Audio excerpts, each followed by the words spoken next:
ভারতের লোকসভা নির্বাচনে সাফল্যের জন্য বর্তমান প্রধানমন্ত্রী নরেন্দ্র মোদীকে অভিনন্দন জানিয়েছেন মালদ্বীপের প্রধানমন্ত্রী মোহামেদ মুইজ্জ। সামাজিক যোগাযোগ মাধ্যম এক্সে দেওয়া এক পোস্টে মোদীর পাশাপাশি তার দল বিজেপি এবং দলটির নেতৃত্বাধীন এনডিএ জোটকেও শুভেচ্ছা জানিয়েছেন তিনি। মুইজ্জ লিখেছেন, ভারতে 2024 সালের সাধারণ নির্বাচনে টানা তৃতীয় মেয়াদে সাফল্য পাওয়ায় প্রধানমন্ত্রী নরেন্দ্র মোদী, বিজেপি ও বিজেপি নেতৃত্বাধীন এনডিএকে অভিনন্দন। মুইজ্জ আরও লিখেছেন, দুই দেশের সমৃদ্ধি ও স্থিতিশীলতা অর্জনের জন্য পারস্পরিক স্বার্থসংশ্লিষ্ট বিষয়গুলোকে এগিয়ে নিতে একসঙ্গে কাজ করার অপেক্ষায় আছে। এর আগে আরও কয়েকজন বিশ্বনেতাও মোদী, বিজেপি ও এনডিএকে অভিনন্দন জানিয়েছে। এর মধ্যে আছেন নেপালের প্রধানমন্ত্রী প্রচণ্ড, শ্রীলঙ্কার প্রেসিডেন্ট রনিল বিক্রমাসিংহে, ইতালির প্রধানমন্ত্রী জর্জিয়া মেলোনি, মরিশাসের প্রধানমন্ত্রী প্রবীন্দ যুগনাউথ।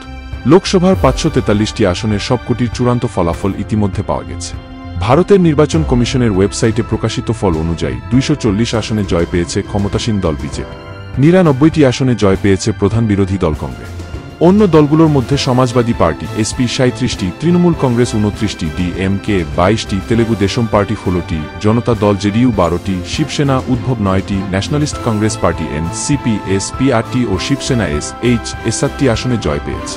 নির্বাচনের ফলাফলে বিজেপি এককভাবে সর্বোচ্চ সংখ্যক আসন পেয়েছে, কিন্তু তারা একা সরকার গঠনের জন্য 272 আসন পেতে ব্যর্থ হয়েছে।